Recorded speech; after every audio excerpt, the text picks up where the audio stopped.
amigos, salve Maria. Saímos do Recife para conversar hoje com a professora Dona Ivone. Carinhosamente a chamo de Dona Ivone, mas é a professora Ivone. Estamos aqui para a gente conversar sobre... Bem, Dona Ivone é a diretora do Colégio São Mauro, é importante dizer. Diretora do Colégio São Mauro, também coordenadora do Centro de Estudos Santa Escolástica da Fraternidade São Mauro. E como eu falei, a gente veio aqui para falar sobre a metodologia do Colégio São Mauro. Como vocês sabem, meu nome é Antônio, eu já fiz até um vídeo aqui solicitando e mais uma vez reiterando a ajuda dos inscritos aqui do canal para nosso projeto em Recife. Graças a Deus a gente alugou a casa, mas precisamos de ajuda. E a gente veio aqui falar sobre a metodologia do Colégio São Mauro, que será aplicada no Colégio São Plácido, Dona Ivone? Dona Ivone tem uma experiência de 27 anos como diretora do Colégio São Mauro e essa metodologia será aplicada. Então, Dona Ivone, para a gente, a senhora me permite chamar Dona Ivone? Claro, como quiser. A senhora poderia nos explicar? Essa metodologia é com muito prazer, Antônio. É a metodologia que é aplicada no Colégio São Mauro há 27 anos, como disse o Antônio, com grande sucesso, graças a Deus. É a metodologia que deve ser aplicada no Colégio São Plácido e em alguns outros colégios que nós estamos dando apoio para que sejam fundados. Essa metodologia, nós trabalhamos com duas metodologias de uma certa maneira. Uma é a que nós chamamos de For Class, que é a que nós aplicamos desde que a criança entra no colégio, desde o berçário até o ensino do terceiro médio. Nós temos também, dentro da For Class, uma especificação que é a MAG, que é a metodologia de assimilação gradual, que é aquela metodologia que nós utilizamos especificamente para a alfabetização. Então, For Class e MAG são as duas metodologias que nós usamos aqui. Certo. E esse nome For Class, o que significa For Class? For Class, né? Porque parece um nome meio... Pode até parecer que nós estamos brincando com o inglês e fazendo For Class. Não, não é isso. For Class é uma palavra do franco-provençal, que significa, é uma derivação do latim forcula, garfinho. Mas o que designa a For Class no franco-provençal? Designa um local pelo qual é fácil atravessar as montanhas, uma espécie de passagem entre duas montanhas altas. E por causa disso, então, é uma metáfora muito importante para a educação, porque ser educado é como atravessar montanhas. E então, o For Class é uma metodologia que, digamos assim, facilita isso. É uma metodologia para que a educação se processe com facilidade e atinja a sua finalidade. Não é? A finalidade da educação, que é a aquisição do conhecimento e da virtude. Às vezes, hoje em dia, muito facilmente se pensa em educação só como aquisição de conhecimento. Não é. A educação verdadeira é a aquisição do conhecimento e da virtude. Portanto, uma formação intelectual e uma formação moral. A inteligência tem que ser formada, mas a inteligência tem que ser formada para a verdade, a vontade tem que ser formada para o bem. De tudo isso, de todos esses elementos, é que se compõe a nossa metodologia de alfabetização, de educação, que é a For Class. Certo. Então, eu já tinha até conversado com a senhora de maneira informal, chega o pai para matricular o filho na nossa escola, por exemplo, Colégio São Plácido. Como é que a gente poderia descrever melhor essa metodologia que claro. soa inovadora, vamos dizer assim. Ser um pouco abstrato também, não é? Bom, então, For Class, também eu te dei a origem da palavra, mas ela é uma sigla para a formação católica clássica. Esse C do class, ele, até no nosso logotipo, ele aparece duplo, porque é formação católica clássica. E, de propósito, nós dizemos formação antes católica do que clássica. Porque também na formação, qual é a prioridade? A prioridade é de uma boa formação católica. Porque nós acreditamos muito naquilo que está dito por Nosso Senhor: procurai, antes de todas as coisas, o reino dos céus, e todo o resto vos será dado por acréscimo. Então, na nossa metodologia de educação, também nós procuramos, em primeiro lugar, o reino dos céus. Mas assim, a senhora falou dessa questão de procurar o reino dos céus, mas a gente também sabe que os pais, isso é claro, isso é importantíssimo, mas tem muita gente que está preocupada mesmo com o lado. Não, sem dúvida. E nós também. Até porque nós também acreditamos muito no Rio, também de São Paulo, que o que é natural vem primeiro e o que é espiritual vem depois. Então nós fazemos absolutamente questão de uma excelente formação natural. Eu já te explico como é que ela funciona. Do ponto de vista religioso, nós começamos na educação infantil, bom, já no berçário, antes que eles vão comer, porque os de 2 anos já comem juntos na mesinha, já se reza antes de comer. Todas as salas têm um crucifixo, existem imagens da Mamãe do Céu e a todo momento, em várias oportunidades, se vai falando com as crianças sobre isso, sem explicar nenhuma teoria, mas a criança vai percebendo em que ela vive num mundo que tem mais do que aquilo que ela vê. Que há personagens importantes desse mundo, atores importantes desse mundo, que não são acessíveis aos nossos sentidos. Que existe Deus, que existe a Mãe do Céu, etc, etc.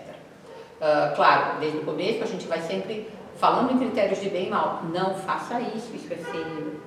Ah, que bonitinho, você deu para o seu coleguinha, que bom, assim o Papai do Céu fica contente com tudo isso. Mas com 2 anos é muito pouco. Nós começamos uma formação religiosa mais seguida aos 4 anos. Na educação infantil, a criança vai ter um conhecimento, digamos, uma iniciação aos fatos básicos da religião. Ao fato de que foi Deus que criou, por exemplo, uma vez uma criancinha de 2 anos, de 3 anos, para quem se perguntava, quem será que fez a árvore? E a menina falou assim, professora, não sei, eu acho que não foi o pai.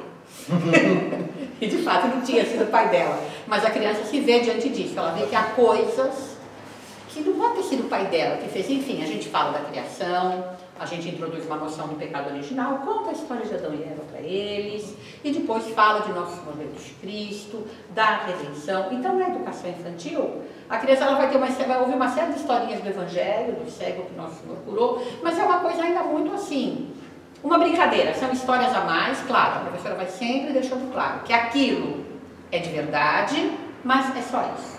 Aos 7 anos, a criança vem para a unidade de educação fundamental, ela já está no ensino fundamental desde os 6, mas no estado de São Paulo, a Secretaria de Estado determinou que o primeiro ano do ensino fundamental é dado ainda em regime de educação infantil. Então não há avaliações sistematizadas, a avaliação é continuada, e as crianças, para nós, elas continuam na unidade de educação infantil. Quando elas vêm com 7 anos, nós aplicamos o decreto de São Pio X, que recomenda muito a primeira comunhão precoce, aos 7 anos de idade, em alguns casos até antes.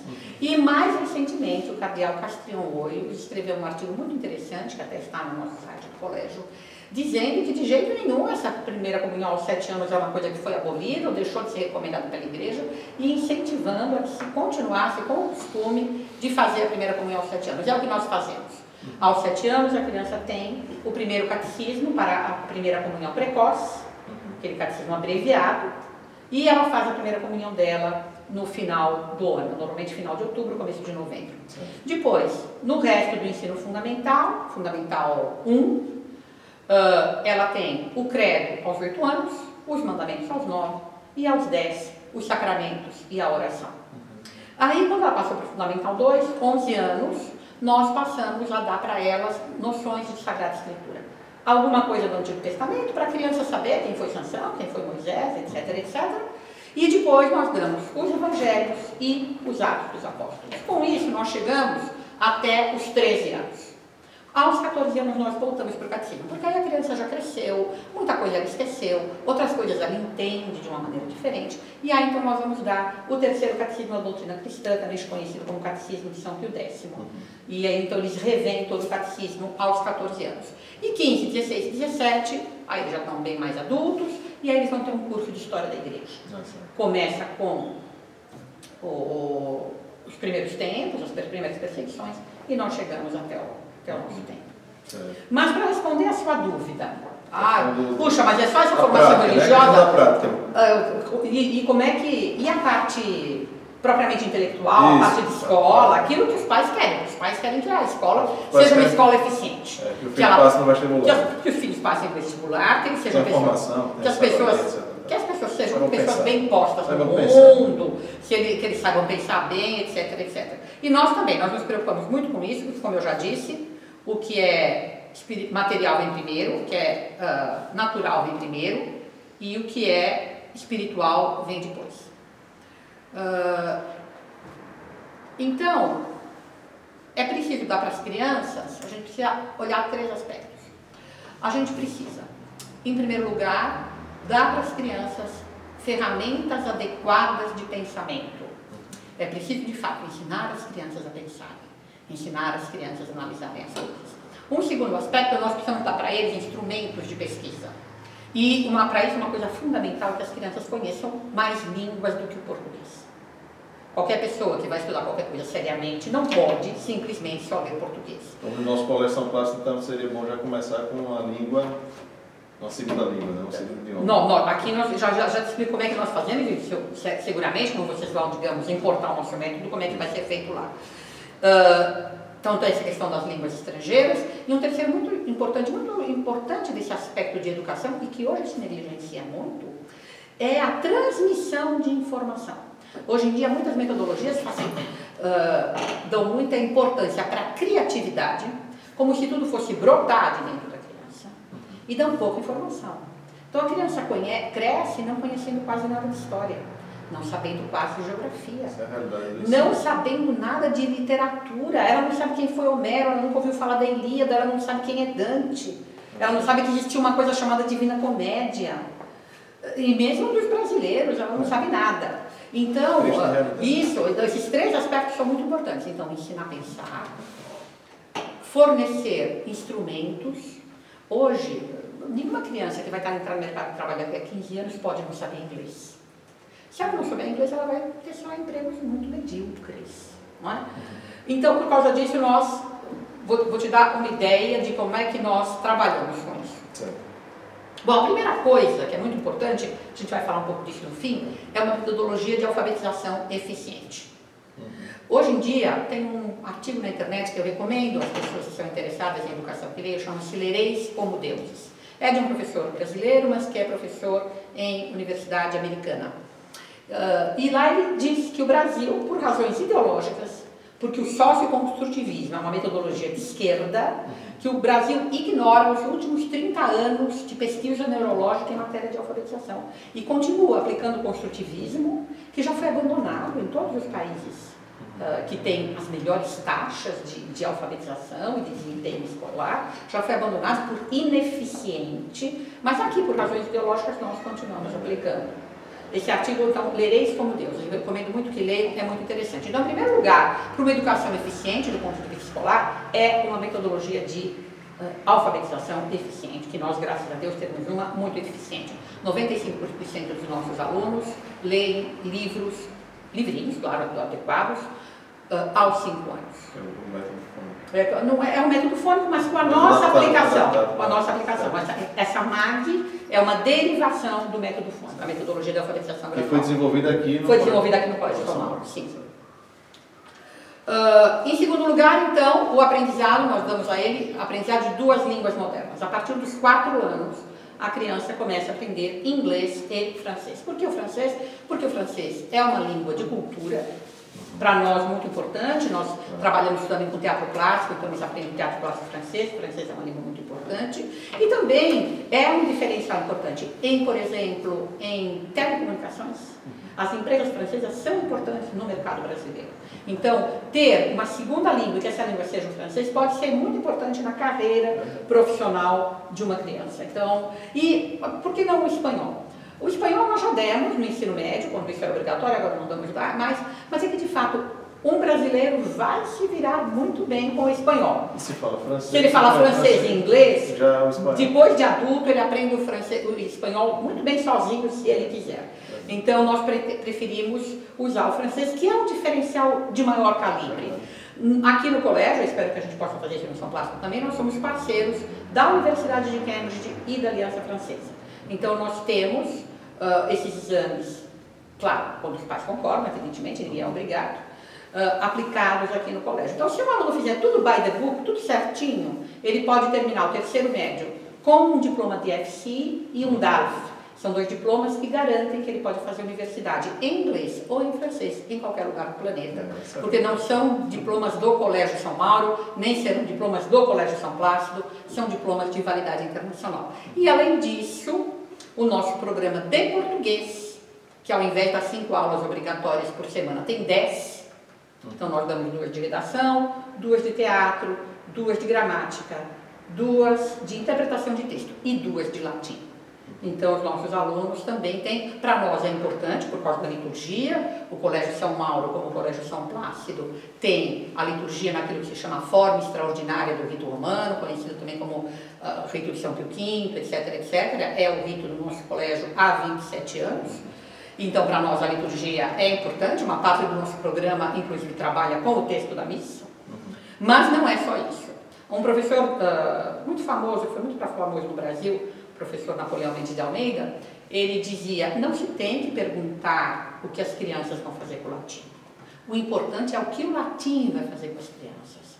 Hoje em dia, ainda agora, eu estou para mandar para os nossos pais um artigo de um professor da Universidade de Londres, um matemático e físico, mestre em ciências, mas ele escreveu um artigo para explicar que é muito bom aprender latim, porque latim ajuda com a matemática. O próprio Napoleão, no prefácio do livro dele, ele diz isso. Porque, como o latim é uma língua muito abstrata, você precisa fazer muito exercício com a mente para entender o latim, então ele ajuda com a matemática. Então, do ponto de vista linguístico, é isso. Inglês, francês e latim. Nós temos, além disso, uma formação artística, porque tudo isso faz parte da formação clássica. Eu já te falei daquilo do nosso ser que é católico, e agora estou te falando daquilo do nosso ser que é clássico. A senhora tocou na questão do teatro, né? Muito interessante, e isso não conheço escola, eu não conheço escola de Recife que tenha... Então, teatro é fundamental na formação católica. Né? Assim. Dom Bosco considerava o católico uma coisa importantíssima. Dom Bosco é um grande ator de teatro, ele escreveu dezenas de peças para o colégio, autor de teatro. Ele escreveu dezenas de peças para os colégios deles. São José de Anchieta, claro, o teatro sempre foi muito importante na formação católica e nós mantemos essa tradição. Então, mas todo esse lado artístico para nós é muito importante. Então, por exemplo, música, que faz parte da formação clássica, sempre fez, as nossas crianças começam a ser alfabetizadas musicalmente aos 4 anos, com o método Kodály, que é um método de alfabetização musical húngaro extremamente eficiente. O padrão é que com 10 anos os nossos alunos sejam capazes de ler a partitura. Como a gente ensina canto, porque, digamos assim, nós também temos os nossos programas de bolsas. Então, nós temos sempre que lidar com crianças que têm um poder aquisitivo muito bom e crianças que têm um poder aquisitivo muito ruim, muito difícil de qualquer coisa. E voz é ótimo, porque a voz não tem nada a ver com o dinheiro do seu pai. Não é? Todo mundo pode cantar, independentemente da sua classe socioeconômica. Então, o que nós ensinamos é canto. Mas, porque eles leem música, eles acabam se interessando muito por instrumento. Nós temos no colégio mais ou menos uma orquestrinha de cordas de mais ou menos 10 violinos e 5 violoncelos, de crianças que simplesmente se interessaram. Claro, nós trabalhamos só com música erudita, então, sempre com música erudita. Então, acaba criando esse interesse da criança pela música. Mas também artes plásticas. Em artes plásticas, foi desenvolvido pela nossa professora de artes, que é a professora Gabriela Quintale. Ela foi desenvolvido um programa de ensino das regras estéticas, que vem desde os gregos, que foram adotados pela Idade Média. Eles são ensinados isso com 4, 5 e 6 anos. Claro que de maneira adaptada, para que uma criança possa compreender, mas eles vão aprender nessa idade as regras da estética. É muito bom porque fica muito alicerçado neles. É uma idade em que se aprende muito. E aí eles vão aprender, então, que uma coisa é bonita quando tem proporção, que uma coisa é bonita quando tem contraste, todas essas leis da estética que os gregos descobriram e os medievais desenvolveram. Com 7 aninhos, nós começamos um curso de História da Arte, também desenvolvido pela mesma professora, um curso de História da Arte. Eles vão aprender desde o Paleolítico até a arte moderna, todos os estilos. E aos 11 anos, então, começa um curso de artes, propriamente um curso de academia. Eles vão aprender a desenhar olhando para o objeto, professora ensina aquelas medidas com aquele palitinho, que é para a criança ver quanto toca no palitinho lá, ela transmite para o papel, e aí vai aprendendo perspectiva, aprende sombreado para dar ideia de volume, depois aprende teoria da cor, primeiro com tintas como água, aquarela, guache, essas coisas, depois no ensino médio eles pintam olhos. Então, de fato, as pessoas que vêm assistir as nossas feiras de artes ficam espantadas com o que eles são capazes de fazer. Mas é simplesmente porque foram ensinados. Hoje em dia se foca demais na criatividade e não se ensina técnica. Então é perda de tempo, não precisa de cada nova geração reinventar a roda. Existem técnicas que devem ser aprendidas. E quanto à arte, só para te falar do teatro, o teatro eles têm então dos 11 aos 14 anos, eles têm 2 aulas de teatro por semana. De fato, eles chegam a representar muito bem. E por fim, um último aspecto, para você não pensar que a ForClass não se interessa por ciências, sim, nós temos um programa de iniciação às ciências da natureza, que começa também aos 4 anos. Foi desenvolvido pela professora Marina Volini, doutora em biologia pela Unicamp, mãe de 9 filhos, então ela entende de criança. E aí é um programa muito interessante de iniciação ao pensamento científico, que consta de coleta, classificação e análise de dados. São as coisas mais simples. Um dia, por exemplo, nós temos um pátio de 2.000 metros, uma parte que ele é gramado e tal, eles vão, por exemplo, recolher todo... Isso 4 anos. 4 anos. Dos 4 aos 6 eles passam por esse programa. Eles vão recolher, por exemplo, todos os tipos de folhinhas que tem, ou no pátio de grama, às vezes até eles saem, vão no quarteirão observar os tipos de árvore que tem. Então tem todos esses tipos de árvore. Então vamos classificar por esse, por esse, por esse. E aí vão fazer algum tipo de análise. Tem muitos trabalhos muito interessantes que eles fazem. Isso funciona muito, Antônio, porque nós temos prêmios de ciências na Olimpíada Brasileira de Física, na Olimpíada Paulista de Física, no Torneio Internacional de Jovens Físicos. Só o ano passado nós tivemos 3 trabalhos selecionados por MOP, que é a Mostra de Ciência e Tecnologia da Politécnica da USP. Então foram 3 trabalhos, inclusive um dos trabalhos, vários professores da Poli que viram o trabalho, recomendaram que as meninas patenteassem. Então elas fizeram um giz antialérgico, muito mais barato e muito mais eficiente do que o giz antialérgico que está vendo no mercado. Então também ciências para nós são muito importantes. Eu gostaria, a senhora falou, né, eu perguntei do método fônico, a senhora disse que foi um método que foi desenvolvido com algo, pegou o método fônico, né, que não é método fônico, não foi desenvolvido aqui. Obviamente. No Brasil não, foi nos Estados Unidos. Estados Unidos. Inclusive eu li que teve uma discussão enorme lá, exatamente com uma verdadeira guerra. Com o socioconstrutivismo. E aí a senhora tocou na questão do MAG e que foi desenvolvido aqui. Algo do método fônico e foi desenvolvido. Claro, com muito prazer. Para a gente arrematar aqui e todo mundo entender bem como é que vocês vão trabalhar no São Clássico. Então, o MAG, ele é, digamos, uma derivação do método fônico. Nós pegamos os princípios do método fônico e aplicamos de uma certa maneira. Essa é uma metodologia de assimilação gradual. Por que nós chamamos de metodologia de assimilação gradual? Porque nós vamos aplicar alguns conceitos da linguística para essa assimilação.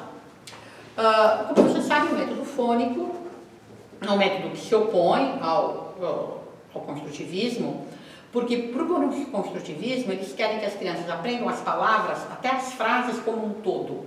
Eles não querem que a criança relacione um fonema a um grafema. Isto, para uma língua como a nossa, é uma tolice. O construtivismo é tratar o português como se fosse chinês. É pegar a palavra inteira e querer que a criança leia pato sem entender que aquilo é ó. Isso é bobagem. Não precisa fazer isso, é muito menos eficiente.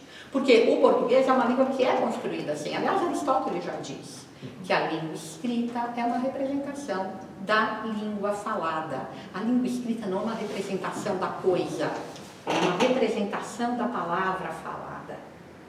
Então, eu tenho que saber escrever ornitorrinco, mesmo que eu não tenha ideia do que é um ornitorrinco. Eu tenho que saber escrever ornitorrinco porque eu ouvi or, vi, E aí eu sei como é que eu escrevo or, ri. Eu estou representando o som, não estou representando o ser. Tá certo? Bom, então as crianças precisam entender que aos fonemas correspondem grafemas. É isso que basicamente nós fazemos. Começamos aos 2 anos. Aos 2 anos, no nosso B2, que é o último nível do berçário, todo dia tem um momento que as crianças vão para a salinha de aula, elas sentam numa carteirinha, a professora já ensina como é que se pega lápis. Tem todo um outro trabalho que não tem a ver tanto com a alfabetização, mas quanto à alfabetização é isso. E aí todo dia a professora vai contar uma história, com uma peculiaridade, Antônio. Essa história não pode ser simplesmente contada, ela tem que ser lida. A professora tem que chamar a atenção para o texto. Até, às vezes, quando olha aqui, o ursinho chama-se Mel. Olha, Mel, igual do nome da Manuela. Manuela, Mel. Todo mundo vai fazer Mel, Manuela. Olha aqui como é que está escrito. Manuela, Mel. Chamando a atenção para o texto, mas lendo a história. Isso aqui é só um momento. A professora vai ler a história para eles. O que é importante? Que a gente chama de sensibilização para a língua escrita. Porque eu não sei se você já refletiu sobre isso, mas língua escrita é cultural. Língua falada é natural, não existe povo que não fale. Mas língua escrita é um dado cultural. Existem povos que não escrevem. E hoje em dia, infelizmente, tem muitas crianças que têm pouco contato com a língua escrita. Elas veem poucos pais lendo, às vezes os pais não pensam em comprar livros para elas. Então, digamos, a gente equaliza isso dando esse contato na escola. A criança vai ter noção do texto escrito. E aí depois se a professora contou a história, leu a história e chamou a atenção para o fato de que estava lendo, o que a professora faz? Ela fala, agora vocês vão escrever o que a professora contou. Porque aí a criança vai criando essa noção. Claro, ela não vai ter os termos. Ela não vai saber. Ela não vai saber que grafema vira fonema, que vira grafema, porque a professora depois ele fala, agora leia para mim o que você escreveu. E normalmente a criança atribui um significado. Ela faz lá os rabisquinhos dela, claro que com 2 anos eles rabiscam, mas você sabe que alguns, no final, começam a tentar fazer umas letras. Eles começam a relacionar, não é? Mas o importante é isso. A criança ficou com a ideia de que grafema no livro vira fonema na boca da professora, vira grafema no caderno dela, vira fonema na boca dela. Que existe essa reversibilidade. Com 2 aninhos é só isso. Com 3 anos, nós começamos a trabalhar com os grafemas dos sons vocálicos. Nisso, por exemplo, nós vamos nos afastar um pouco, talvez, do método fônico ortodoxo. Por que nós fazemos isso? Porque nós preferimos, por quê? Porque com 3 anos, quando nós começamos a trabalhar isso, algumas crianças ainda não estão com os fonemas consonantais bem adquiridos. Você é advogado, não entende nada de linguística, né? Então eu vou te explicar uma coisa. Um fonema vocálico eu emito sem antepor obstáculo para a minha coluna de ar. Quando eu faço A, E, I, O, U, ou U, francês, ou O, inglês, a minha coluna de ar vem livre. Eu só mudo a minha caixa de ressonância, está mais aberta A até a mais fechada U. O fonema consonantal é aquele que eu emito pondo obstáculos para a minha coluna de ar. Pode ser um obstáculo total que eu tiro de repente, produz uma espécie de explosão, são as eclosivas, como quando eu faço B, ou P, ou Q, ou D, ou pode ser um obstáculo parcial, junto do qual, por assim dizer, eu faço a coluna de ar passar raspando, como quando eu faço chato, jato, fato, rato. Com o que a criança tem dificuldade, Antônio? Com consonantal. Claro, do ponto de vista fonético, aprender a falar é aprender aonde colocar o obstáculo para obter o som desejado. Agora, nenhuma criança tem, nem teve, nem pode ter nenhuma dificuldade com a emissão dos fonemas vocálicos. Eles nascem sabendo fazer não há nenhum problema. Como nós começamos aos 3 aninhos, nós começamos com os grafemas dos fonemas vocálicos. Claro, nós não conversamos com crianças de 3 anos sobre fonemas e grafemas. Um dia a professora vai falar, hoje nós vamos fazer uma brincadeira diferente. E a criança vai receber uma folha que tem um grande A maiúsculo, de forma. Por que maiúsculo, por que de forma? Porque é aquele a que a criança está mais exposta. Na placa da loja, na capa da revista, na manchete do jornal, o que ela vê são as maiúsculas de forma. Por que A? Porque é o fonema mais natural de todos. Mas aqui embaixo da folha já tem as 4 roupinhas. Fomos também nós que inventamos essa terminologia. Por quê? Porque a tua pequena, talvez ela não seja muito pequena, mas já ela vai saber que quando ela vai para o sítio da tio, ela vai com uma roupa. Quando ela vai ser dama de honra no casamento da prima, ela vai com outra roupa. Mas ela é sempre a Maria Teresa.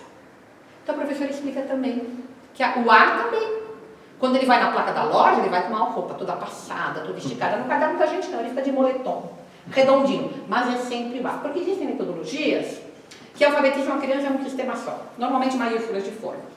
E depois, se uma pobre criança aprendeu a escrever tudo em maiúscula de forma, você diz, agora, meu bem, você joga no lixo. Porque ninguém escreve em maiúscula de forma, só a criança na educação infantil. Então, nós já, desde os 4 anos, desde os 3 aninhos, nós já começamos com os 4 sistemas. Então, com 3 anos é isso, normalmente eles vão aprender bem os grafemas dos fonemas vocálicos, em todos os seus formatos, eles os reconhecem muito bem, e já nós falamos sobre isso. E aí, com 4 anos, nós já podemos começar a trabalhar os fonemas consonantais. Como nós já temos os grafemas vocálicos assimilados, nós vamos trabalhar os consonantais vocalizados, quer dizer, nós vamos trabalhar com sílabas. E aí tem todo um trabalho que faz com que, no final desse ano, dos 4 anos, a criança já reconheça todas as sílabas. Reconheça, isso é um dado importante, porque tem uma outra noção da linguística que nós aplicamos aqui, que é o que é conhecimento passivo e o que é conhecimento ativo. Você tem conhecimento passivo de uma coisa quando você é capaz de reconhecê-la e reproduzi-la imitando. É que nem quando a gente começa a dirigir. Você tem conhecimento passivo de direção, você precisa refletir. Você tem conhecimento ativo quando você conhece os princípios e pode criar um novo. Então, isso a gente também aplica. Então, quando eles estão com 2, 3 e 4 anos, nós trabalhamos o conhecimento passivo da escrita. Com 5 e com 6 anos, o ativo. Então, 95% dos nossos alunos, aos 5 anos, lê livros. Funciona muito bem. E aí, os 6, digamos, é o fechamento da alfabetização. Com 6 aninhos, nossos aluninhos já estão fazendo interpretação de texto. Nós precisamos também disso, de fechar a alfabetização aos 6 anos. Porque aquele inglês e francês que eles estão fazendo desde os 4, aos 7, eles vão começar a ver por escrito. Então, o português precisa estar fechado. Ficou claro, Antônio? Você tem alguma dúvida? Não, dona Ivone, ficou muito claro. Né? Queria aqui dizer, né, aos amigos aqui que estamos assistindo, as pessoas que vão chegar ao vídeo, se Deus quiser, a gente vai, né, dona Ivone, todo esse esforço e com apoio também que a gente está recebendo, a gente vai abrir, se Deus quiser, nossa escola, o Colégio São Plácido, em 2019. E aí a gente, uma das nossas preocupações, além da questão, obviamente, da questão da formação espiritual, que foi até comentada pelo Padre Edivaldo no congresso que fizemos em março, lá em Recife. Além da questão espiritual também, obviamente. Claro, tem que dar uma excelente formação humana para as crianças. É a formação humana, é a formação intelectual. Claro. A gente vê que o Brasil vem com esses... Se fala muito, né, que o Brasil, por exemplo, vem tirando péssimas notas. Péssimas notas, exatamente. A formação natural, como a senhora falou, a formação natural que tem toda essa problemática. As coisas no Brasil não são discutidas como deveriam ser, não. Com toda a profundidade. E a gente quer também oferecer para a nossa cidade, e de que eu não conheço uma escola que tenha essa formação que o... Não, acho que de fato não há no Brasil ainda. Não há no Brasil, não há uma escola que tenha essa formação. Então, acho que essa preocupação com a formação clássica está começando a aparecer no Brasil. Isso, está começando a aparecer. Começando a aparecer, mas ainda... Mas assim, a gente verdadeiramente um tesouro, né, para a gente. Sim. E, Antônio, eu acredito que nós podemos nos colocar à disposição de todos que estão nos vendo. Se tiverem dúvidas, não hesitem em escrever. Nós responderemos com muito prazer. Falar sobre educação é uma coisa de que nós gostamos muito. E é, de fato, uma coisa muito importante. É muito... Ensinar a pensar, ensinar a conhecer o mundo é uma excelente maneira de ensinar a conhecer e amar a Deus. Até logo então a todos. Até logo. Muito prazer. Salve Maria. Salve Maria.